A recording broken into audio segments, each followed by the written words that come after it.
Bom dia pessoal, meu nome é Ronaldo, como vocês já conhecem.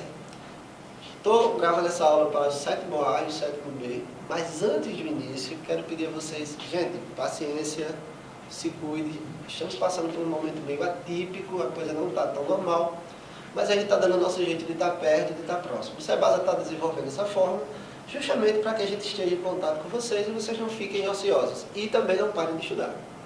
Então assim, gente, quarentena não é passeio. Fique em casa, se protejam, que é para que a gente logo estejamos todos juntos novamente. Pessoal, vamos começar do capítulo... Entra aí no slide. Vamos começar do capítulo 2. É meio que uma revisão do que a gente já tinha visto. Ou seja, vocês viram que a gente estava falando sobre renascimento cultural e urbano. Que a gente pega desde a alta Idade Média, ou seja, quando a Idade Média começa a cair, até o início do Renascimento. Para vocês lembrarem, já que a gente está na revisão, de algumas coisas, lembra que quando a gente estava na Idade Média, a gente tinha como centro primordial econômico as questões da Igreja Católica.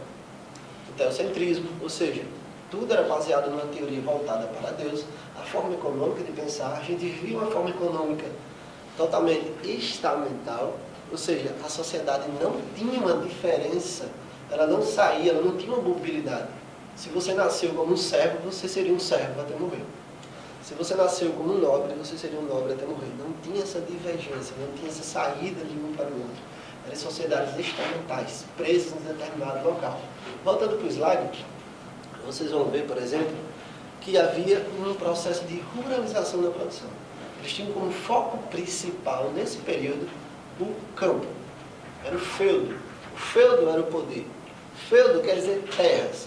Nesse período, a gente ia ter trocas naturais, ou seja, subsistência. O pessoal não plantava para vender. O pessoal não plantava para fazer comércio. Até havia, mas não era como uma forma econômica. A forma econômica nesse período era subsistência. Era terra para si. Você plantava para sobreviver. Cada feudo tinha suas formas de produção. Eles já não tinham um comércio tão ativo. A ideia era plantar para você, certo? No slide, a gente vai ver terra e poder. Por quê? Hoje, se a gente for pensar, se a gente for ver, quem tem poder hoje, economicamente falando? Quem tem dinheiro? Você pode até ter terra, mas a ideia é ter dinheiro. Se você tem muito dinheiro, você quiser ter terra, você vai ter terra. Se você tiver muito dinheiro, você quiser ter casas, você vai ter casa. Mas, por exemplo, você não pode chegar no médico, vou fazer uma cirurgia, vou cuidar dos dentes e dizer, eu vou me pagar com 2 tarefas de terra. Ninguém vai querer isso. Venda sua terra e traga dinheiro. Essa vai ser a ideia. Na época dos feudos, a terra era o poder. A terra era que lhe dava uma condição de autoridade. Por isso, senhores feudais. Voltando para o slide,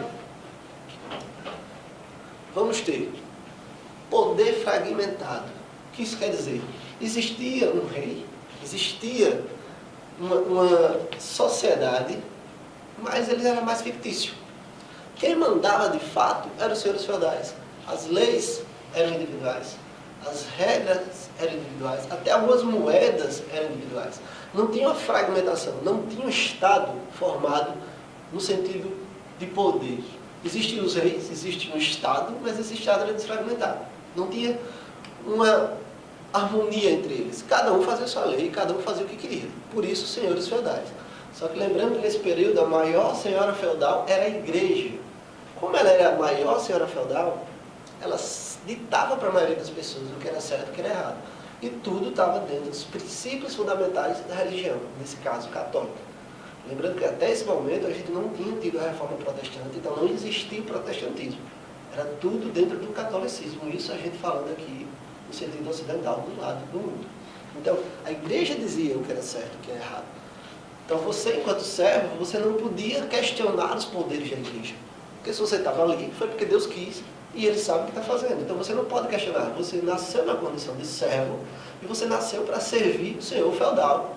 Nasceu para servir a um rei. Não pode questionar isso, porque questionar isso é de encontrar o poder que a igreja estava falando. Indo para o slide, a gente vai ter rei, como eu já disse, figura totalmente decorativa. Existiam os reis, mas eles não tinham mais poder.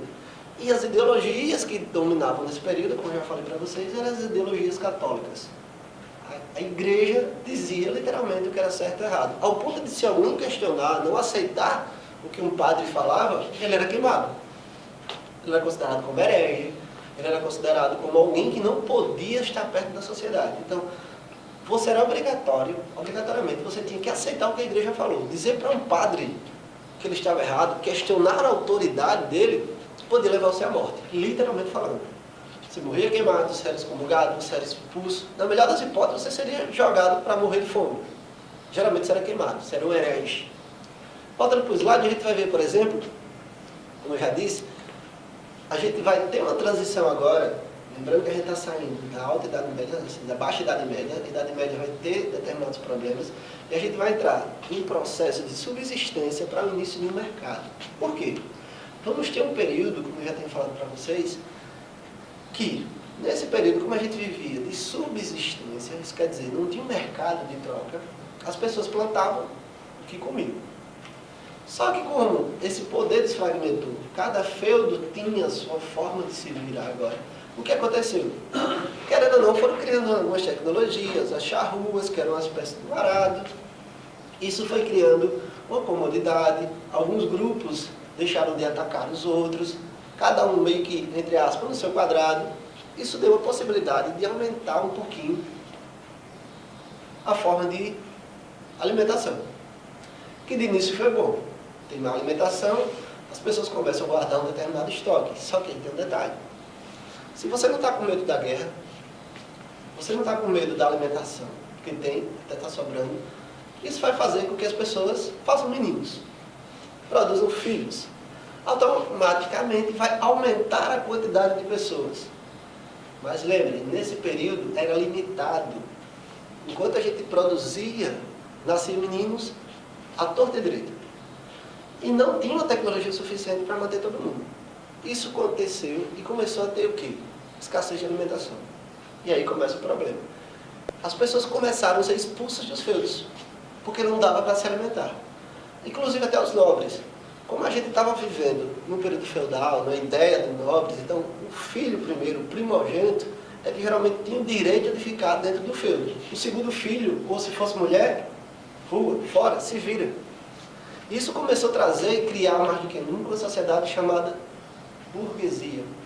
Por quê? Eram os burgos, eram os povos que ficavam ao redor, eles geralmente viviam de comércio, troca. Como as pessoas agora não tinham mais o feudo para sustentá-lo, eles tiveram que se virar. E aí começa um retorno do comércio. Como a gente vai ver no próximo slide, ele vai trazer o fim das invasões bárbaras e árabes, como eu disse a vocês, por isso teve um crescimento, um aumento de crescimento populacional, crise nessas produções de subsistência, e aí a gente vai ter a falta de alimentação.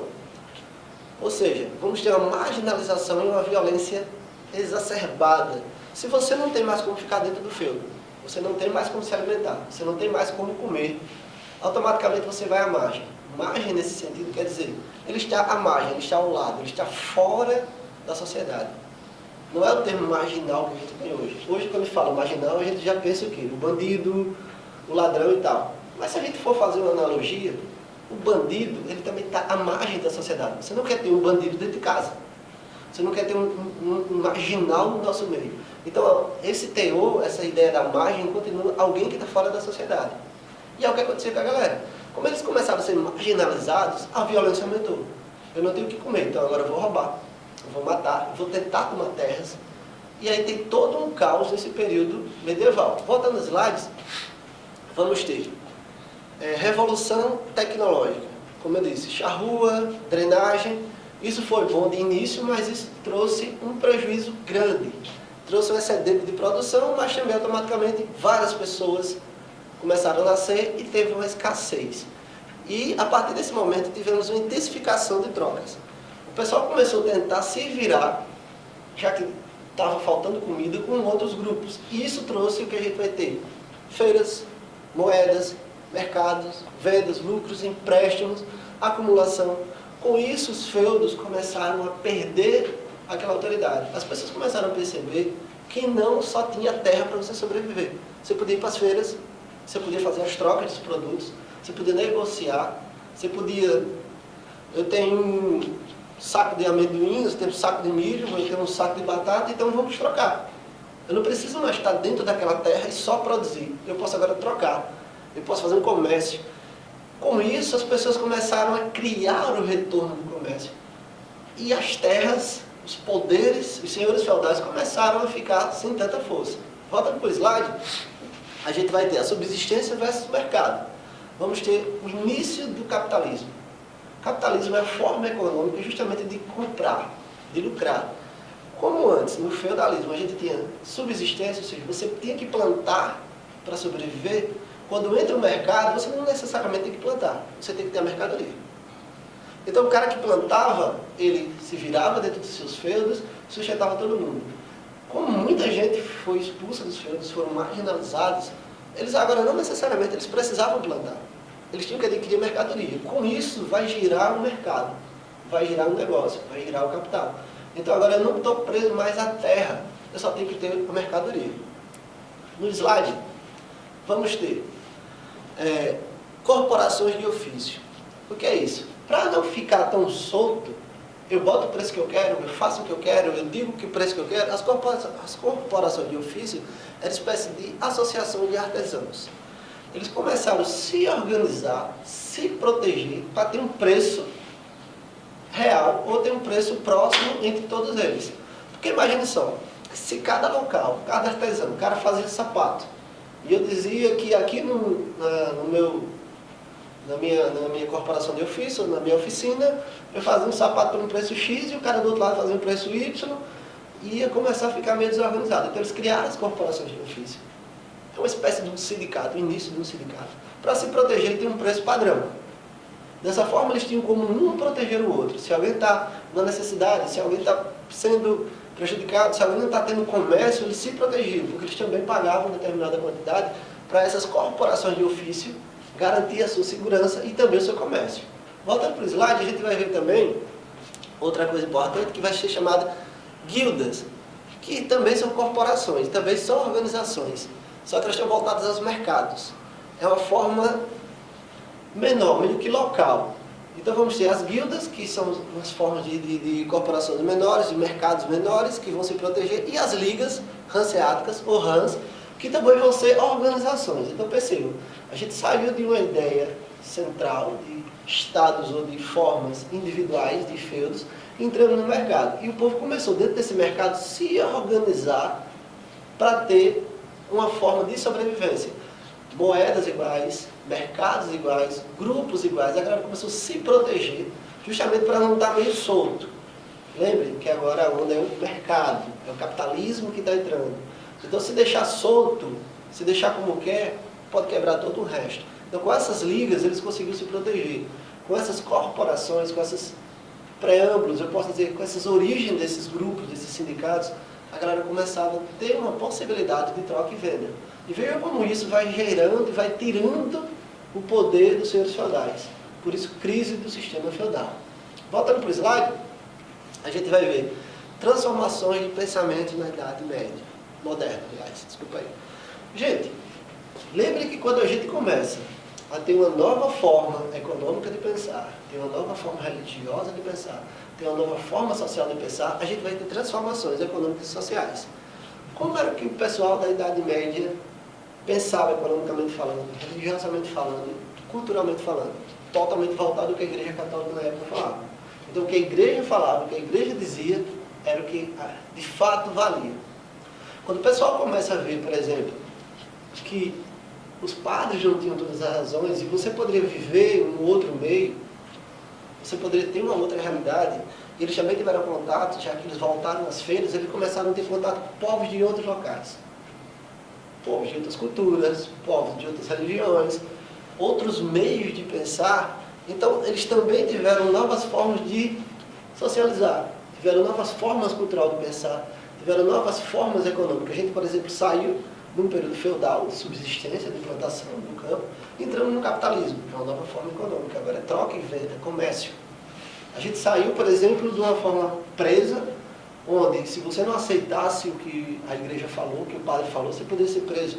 Agora a galera está tendo contato com pessoas de outras religiões, que não concordam com o que a igreja fala, por exemplo. Os muçulmanos, por exemplo, shintoístas, por exemplo, eles não concordavam com a mesma coisa. E a gente vai ter mais à frente agora o quê? Vamos ter outros grupos, por exemplo, novas ideias, condutas, valores. Nós vamos ter um novo meio de organização social. Vocês estão vendo no slide, por exemplo, que não mais temos inspiração voltada meramente para a religião, para a Igreja Católica. Agora, as inspirações estão presas em pensamentos racionais e científicos. Antes, a Igreja ela prendia as pessoas de pensar. Você não poderia pensar ao contrário. Se o padre falou determinada coisa, ele é a autoridade maior e você não pode questioná-lo. Quando a gente vai entrar na Idade Moderna, essa ideia da autoridade, meramente pela fé, cai. A ideia agora é razão, é ciência. Então não é mais o poder da autoridade, não é porque o padre falou, eu tenho que aceitar. Agora eu tenho que entrar na ciência, eu tenho que provar. E aí vamos ter outros métodos de estudo. Eu não posso mais estar só baseado no que o poder da fé falou. A galera até continua com a fé, mas agora eu tenho que provar na ciência. Então vamos ter também aí uma briga entre a fé e a ciência. Não dá mais para ficar preso só o que o padre fala, só o que a Igreja Católica fala, e pior, eu não posso morrer por eu pensar diferente. Imagine se hoje a gente estivesse da mesma forma. Você não concorda com o que eu falo, então eu vou me matar. É meio complicado. Então, quando entra a onda da racionalização, ou seja, do pensamento baseado em métodos, em ciência, eles vão de encontro à Igreja, e aí imagina o que foi que aconteceu. Um grupo que estava dominando há mais ou menos 1000 anos, agora começa a perder o poder. Voltando ao slide, a gente vai ter dominação por temas como artes, políticas, natureza, antiguidade clássica. A galera desse período, eles vão ter uma ideia voltada para o período grego-romano, para a filosofia antiga, a filosofia clássica. Eles querem apagar esse meio medieval. Na cabeça deles, eles vão dizer o seguinte, que a Idade Média é a Idade das Trevas. Agora a gente está trazendo o século das luzes, ou seja, a iluminação do conhecimento. Por isso, o século das luzes. Eles vão considerar a luz como a razão, como o ser, como o conhecer. Não vão ficar mais presos à Idade das Trevas, que é como eles falavam na época. Eles diziam que no período medieval as pessoas não tinham ciência. A Igreja impedia essa ciência. Hoje isso já está meio que quebrado. Já tem muita gente que diz que não é bem assim. Existiam filosofias, existiam meios científicos, só que não era tanto como a galera do período iluminista. O período iluminista teve esse boom tecnológico, esse boom científico e principalmente essa contrapartida. O que é que eles fizeram nesse período? A primeira coisa que eles começaram a fazer para não serem mortos foi separar o poder religioso do poder do Estado. A gente não pode ter um Estado preso na religião. Eles começaram a entender que o Estado é público, as religiões são particulares. O que isso quer dizer? Quando eu digo que a religião é particular, eu estou partindo do pressuposto que cada pessoa tem a religião e o credo que ela quer. E que esse credo, essa religião, não pode ser imposto em cima dos outros. Já o Estado não. O Estado é público, então o Estado tem a obrigação de cuidar de toda a sociedade, independente do seu credo. Então eu não posso ter uma melhor aceitação, um cuidado melhor por eu ser de religião A, religião B, ou eu não ser de nenhum. Então eles botam e criam a ideia, a partir daí, do Estado laico. O que isso quer dizer? Um Estado que aceita todos os tipos de credos ou nenhum credo. As pessoas não podem ser julgadas, mortas, excomungadas, por não ser, por exemplo, da Igreja Católica. O Estado tem que cuidar de todo mundo, a religião tem que ser particular. Voltando para o slide, vamos ter retornos da cultura greco-romana, como eu já falei para vocês, e no outro slide vamos ter o que eles vão chamar de renascimento como um movimento cultural que influencia toda a nova forma de pensar. A partir desse renascimento, as pessoas não vão mais pensar como pensavam na Idade Média. Agora, a ideia vai ser filosofia, religião, política, literatura, artes. Todos esses ramos de conhecimento foram modificados. Todos esses ramos de conhecimento vai ter uma nova forma. Pense, na Idade Média, se você discordasse da igreja, você morreria. Agora não. Agora você pode discordar. Lembrando, não foi tão fácil assim. A galera não saiu de uma hora para outra, agora vou discordar e houve as inquisições. Lembre das santas inquisições. A galera matava quem ia de encontro. A galera continuou matando, teve várias perseguições, tanto da igreja católica como depois da reforma protestante, também das igrejas protestantes. Então não foi assim. Eu acordei, estou na Idade Moderna e agora eu posso falar o que eu quero. Não, a galera foi perseguida, vários cientistas foram perseguidos, como Nicolau Copérnico, Galileu Galilei, que vão de encontro à ideia do Sol como meio, como centro, aliás, a Terra como centro, geocentrismo, para dizer que não era a Terra que era o centro, que a igreja defendia que a Terra era o centro de todo o universo. E você não podia ir de encontro, porque lembre, o padre e a igreja sabem de tudo, eles estão com o poder de Deus. Então você não pode questionar Deus. Mas aí esses outros cientistas, eles descobriram que não é a Terra que é o centro. Na verdade é o Sol que é o centro. Nós temos a Terra e outros planetas ao redor deles. E isso deu muita morte, muita gente morreu por isso. Então perceba, esse entrave científico não podia estar preso à religião, então tem que ser laico. Voltando ao slide, a gente vai ver mais à frente, por exemplo, o humanismo, que é um movimento intelectual. O que é um ser humanista na idade moderna? É o cara que é bonzinho? É o cara que é humano com o outro? Não. O humanista é um movimento intelectual, literário e filosófico, onde o cidadão vai questionar tudo. O cidadão humanista, o novo homem moderno, ele não vai aceitar as coisas porque é um poder divino que falou, porque um padre falou, porque você falou. Ele agora tem que ter uma metodologia científica para provar. Ele vai ter que ir mais além, ele vai ter que forçar isso tudo acontecer. Então o homem humanista da Idade Média, da Idade Moderna, ele não vai mais aceitar o que se falava na Idade Média. Lembre, a Idade Média, a ciência era uma autoridade da igreja. A igreja falou, você tem que aceitar. O cara tem um poder divino para falar isso. Os humanistas não. Ele vai questionar o que você está falando. Ele vai questionar o que você está dizendo. Ele tem que ter um método para provar o que você está falando. Não é só você chegar e dizer que acha que é isso. Você agora tem que provar se realmente é isso. Voltando para o slide, a gente vai ver mais à frente o que eles vão chamar de posturas racionalistas. Ou seja, esses humanistas eles vão trazer observações práticas de experiências científicas. Não é mais especulações subjetivas. Tem que ter prova concreta, real, tem que ter métodos, vai ter domínios de novas técnicas, vão procurar interpretar pela perspectiva da razão e não mais pela fé. Então agora a história vai ser voltada pelo que eu posso provar racionalmente, não só por uma fé. Então eles vão estimular a curiosidade das pessoas, eles vão estimular o desejo das pessoas conhecer. Eles vão estimular que você tem que estar questionando tudo a todo momento. Você não pode mais aceitar porque alguém falou. Questiona, duvida. Mas também não é só questionar. Ah, eu questiono, não acredito. Não. Você tem que ter prova. Você tem que ter ciência. Você tem que ter um método para provar tudo isso. Mais à frente, a gente vai ver, por exemplo, pensadores humanistas. Vamos ter, por exemplo, Thomas More, que era um escritor, era um diplomata, era advogado inglês. O que foi que aconteceu com ele? Ele defendia a tolerância à liberdade individual e criticava fielmente o fanatismo religioso. Ele não aceitava esse fanatismo religioso, ele não queria o fanatismo religioso. Por isso ele foi decapitado. Vamos ter também, segundo no slide, Erasmo de Roterdã, que era outro filósofo inglês, que ele defendia também uma liberdade de pensamentos. Também foi prejudicado pela igreja. E por último vamos ter o Michel de Montaigne, que também era outro filósofo, que se preocupava também por essa liberdade. Para encerrar, a gente vai ter os últimos slides que vai falar dos pensadores do cientificismo. Essa galera vai estar baseada no científico. Vamos ter, por exemplo, o Nicolau Copérnico, que vai criticar a ideia do geocentrismo, a Terra como centro, na verdade o centro é o Sol. E vamos ter o Giordano Bruno, que vai trazer também a ideia do ir de encontro aos princípios, contrapondo o que a igreja falava. Então, para a gente fechar e não ficar muito longo, a gente vai encerrar nesse ponto de percebam a diferença do que a Idade Média trouxe, de como a Idade Média pensava, e todo agora um aparato de ideias voltadas não mais à fé, mas sim à ciência.